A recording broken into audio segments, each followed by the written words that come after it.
हम देखते हैं बहुत जाम होता है, लेकिन जाम की वजह यह होती है कि वहां से बहुत लोग गुजरते हैं। हजारों की संख्या में लोगों का गुजरना होता है। लेकिन आज जो जाम लगा है आईटीओ पर, उसकी वजह है जल भराव। उसकी वजह है कि रेड लाइट तक पानी पहुंच चुका है और उसकी वजह यह कि रेवेन्यू के दफ्तर तक पानी भर चुका है। ऐसे में अब लोग ये डर रहे हैं कि कहीं उनके इलाकों में पानी तो नहीं आ जाएगा। वो इलाके जहां पर अभी पानी नहीं पहुंचा है, वो इलाके जो यमुना से दूर हैं, उन लोगों का डर कैसे दूर करें? तरुण, बिल्कुल, इस समय जो स्थिति है आईटीओ के ऊपर, ये रिंग रोड का हिस्सा नहीं है। रिंग रोड की स्थिति वहां पर बहाल हो रखी है और ये बदहाली धीरे धीरे आईटीओ पर आती हुई दिखाई दे रही है। आपने सही जिक्र किया है कि कल तक अटेंशन ये था कि जो बड़ी रोड्स हैं दिल्ली की, खासतौर पर यमुना किनारे लगते हुए इलाके हैं, मजनू का टीला से लेकर आगे बुराड़ी से लेकर यहाँ आईटीओ तक जो रिंग रोड है, यहाँ की बदहाली की तस्वीरें बीते रोज हमें देखने के लिए मिली थी। यमुना का जलस्तर लगातार घट जरूर रहा है, लेकिन जो बदहाली का मंजर है उसका आकार लगातार बढ़ता हुआ दिखाई दे रहा है। सुबह 4 बजे से इस समय आईटीओ पर हम मौजूद थे, इसी लोकेशन के ऊपर। धीरे धीरे पानी, पहले पाँव भीगा, उसके बाद घुटना भीगा और कमर तक यहाँ पर इस समय पानी है। सरकार ये कह रही है, देखिए जो बीच का पिलर है, मैं महबूब को कहूँगा कि वहाँ पर एक व्यक्ति को फिर से करंट लगा है और बीच जो डिवाइडर है इस रोड का, उसका ही इस्तेमाल करते हुए, चूंकि वो थोड़ा डीप वाटर में नहीं है, टिल्ट है रोड के ऊपर, तो लोग वहाँ से जा रहे हैं। इस पोल के अंदर करंट है। कई बार जो गुजरते हुए लोग हैं उनको ये महसूस हुआ है, लिहाजा फोन के ऊपर भी लोग टेलीकास्ट देखते हैं, फोन के ऊपर भी सूचनाएं प्राप्त करते हैं। इस समय आईटीओ कम से कम फिजिकली क्रॉस करना एक बेहद खतरनाक स्थिति है। आप पब्लिक ट्रांसपोर्ट का इस्तेमाल कर सकते हैं। यहाँ पर मेट्रो भी ऑपरेशनल है। बड़ा मेट्रो का जो सर्विसेज है वो प्रभावित नहीं हुआ है। सिर्फ यमुना बैंक मेट्रो स्टेशन को छोड़कर किसी भी स्टेशन से एंट्री एग्जिट आसानी से आप ले सकते हैं। तो इस समय अगर आपका प्राइवेट दफ्तर है और दफ्तर ने कहा है कि आना ज़रूरी है, तो पब्लिक ट्रांसपोर्ट, अगर मेट्रो आपके आसपास नहीं है तो डीटीसी का इस्तेमाल किया जा सकता है। और हार्दिक एक प्रशंसा करनी होगी प्रशासन की, सुबह 4 बजे से ही मुझे डीटीसी की फ्लीट ऑन रोड दिखाई दी है।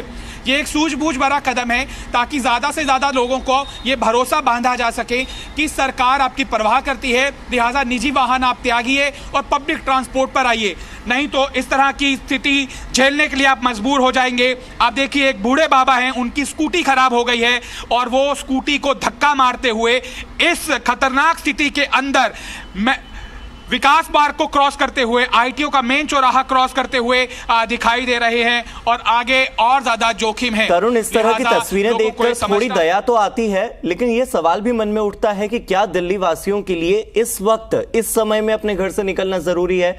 आप लोगों को क्या सलाह देंगे? क्या इस वक्त आपकी उम्र अगर 60-70 के आसपास है या आप सक्षम नहीं है फिजिकली, तो क्या आपको इस तरह के मौसम में, इस तरह के हालात में अपनी 2 व्हीलर गाड़ी लेकर निकलना चाहिए?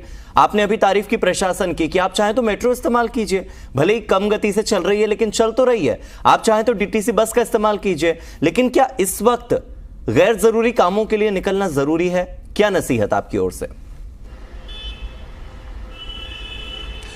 देखिए, मजबूरी किसी ना किसी की हो सकती है। जैसे ये इस बाबा की स्कूटी जो खराब हुई है, उसके आप ठीक पीछे देखिए, ये शायद रोजमर्रा जो खाने पीने की चीजें हैं उनको बेचकर अपना गुजर बसर करते हैं। तो जो नौजवान गुजर रहे हैं, लाख गालियां दे रहे हैं सरकार को, लेकिन जब कोरोना के वक्त महामारी आई थी तब भी इन तैयारियों के ऊपर सवाल उठे थे और मान के चल लीजिए कि प्रशासन पूरी तरह से तैयार नहीं था। लेकिन अगर आपकी जान के ऊपर आ पड़ती है तो सरकार से ज्यादा कौन प्रभावित होगा? आपकी बीवी प्रभावित होगी, आपके बच्चे प्रभावित होंगे, आपकी माता, आपके पिता प्रभावित होंगे। बिल्कुल, ये बात अगर आपकी जहन में है तो कम से कम टाला जा सकता है। इस तरह के जोखिम को नजरअंदाज किया जा सकता है कि एक दिन काम नहीं करेंगे तो शायद भूखे पेट रहना ज्यादा बेहतर है, बजाय इस तरह की जोखिम भरी स्थिति के अंदर और तरुण आप बता रहे हैं कि यहाँ पर करंट लग रहा है क्योंकि ये बीच का जो डिवाइडर है इस वजह से करंट भी लग रहा है। तरुण मैं आपके पास लौटूंगा, मेरे सहयोगी बलराम पांडे सिविल लाइन से जुड़े हुए हैं। बलराम का भी मैं रुख करूंगा, सिविल लाइन की तस्वीर भी हम आपको दिखाएंगे। लेकिन तरुण, जिस तरह से आप बता रहे थे कि इस डिवाइडर की वजह से लोगों को करंट लग रहा है, यहां पर जिन लोगों की गाड़ियां खराब हो रही हैं उन्हें यहां से निकलना मुश्किल हो रहा है।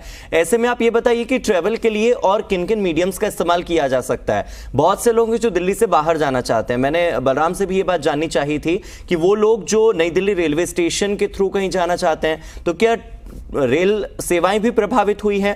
क्या एयरपोर्ट से जाने वाली फ्लाइट की सेवाएं भी प्रभावित हुई हैं? क्योंकि लोग इस बात से डर रहे हैं कि कहीं फ्लाइट डिले ना हो जाए, कहीं फ्लाइट कैंसिल ना हो जाए। लेकिन यह समझना भी तो जरूरी है कि यमुना के किनारे आईजीआई एयरपोर्ट नहीं है। बिल्कुल नहीं, बिल्कुल ये भ्रामक जानकारी है। हाँ। कोई फ्लाइट का ऑपरेशन, कोई एयर ट्रेवल प्रभावित नहीं हुआ है। रेलवे का ऑपरेशन, अगर लोहे वाला पुल से वो पैसेज है तो आंशिक प्रभावित हुआ है, डायवर्जन है, लेकिन रेलें रद्द बहुतायता के अंदर नहीं हुई है। और दूसरी महत्वपूर्ण जानकारी ये है कि मेट्रो का ऑपरेशन अनइंटरप्टेड है, यानी कि वो आंशिक भी प्रभावित नहीं हुआ है। इस पोल के अंदर करंट है। मैं बार बार दर्शकों को ये जानकारी इसलिए देना चाह रहा हूं ताकि ये कोई टेलीकास्ट भगवान की दुआ से सुन रहा हूं तो इस पोल के आसपास गुजरेगा तो उसको झटका लगेगा और वो झटका घातक है। लिहाजा अगर आप आईटीओ से गुजरने के लिए मजबूर भी हैं और अगर आपका कोई सगा संबंधी, आप घर पे बैठ के टीवी देख रहे हैं लेकिन आपको पता है कि मेरा हस्बैंड या मेरा बेटा इस दहलीज से गुजर रहा है, तो उसको ज़रूर बताइए कि ये जो इलेक्ट्रिक पोल है डिवाइडर के ऊपर, इसमें करंट है, इससे गुजरना घातक साबित हो सकता है। कईयों को यहाँ पर शॉक लगा है और अब एक और बाबा वहाँ पे जाते हुए दिखाई दे रहे हैं, ठीक ठाक रहे वो। बार बार रह रहकर यहाँ पर करंट आ रहा है, लोग झटका खा रहे हैं। हार्दिक समझना होगा, मेट्रो का इस्तेमाल इस समय सबसे बेहतर ऑप्शन है। बिल्कुल। आप आईटीओ पहुंचने के लिए मेट्रो का इस्तेमाल कर सकते हैं, आप ईस्ट दिल्ली पहुंचने के लिए मेट्रो का इस्तेमाल कर सकते हैं। और मेट्रो कई जगहों पर आजकल फंक्शनल है, बहुत ही कम जगहें हैं जहां पर मेट्रो की सर्विसेज नहीं है। इस समय सबसे बेहतर ऑप्शन मेट्रो का ट्रेवल है और उसके बाद डीटीसी का ट्रेवल है। अपने वाहन त्यागिए, मजबूर है अगर आप काम पर जाने के लिए। तो तरुण, इस वक्त की तीन महत्वपूर्ण जानकारी जो आपकी ओर से हमारे दर्शकों को मिली है वो ये कि सबसे पहले वो दर्शक सावधान हो जाएं और सतर्क हो जाएं जिनके पास ये इंफॉर्मेशन व्हाट्सएप के थ्रू पहुंच रही है कि फ्लाइट डिले हो रही है, फ्लाइट पर कोई असर है। देखिए, आईजीआई एयरपोर्ट बहुत दूर है यमुना से, फ्लाइट पर कोई असर नहीं है, नंबर 1। नंबर 2, आप हजरत निजामुद्दीन से अगर जाना चाहते हैं कहीं बाहर तो कोई असर नहीं है।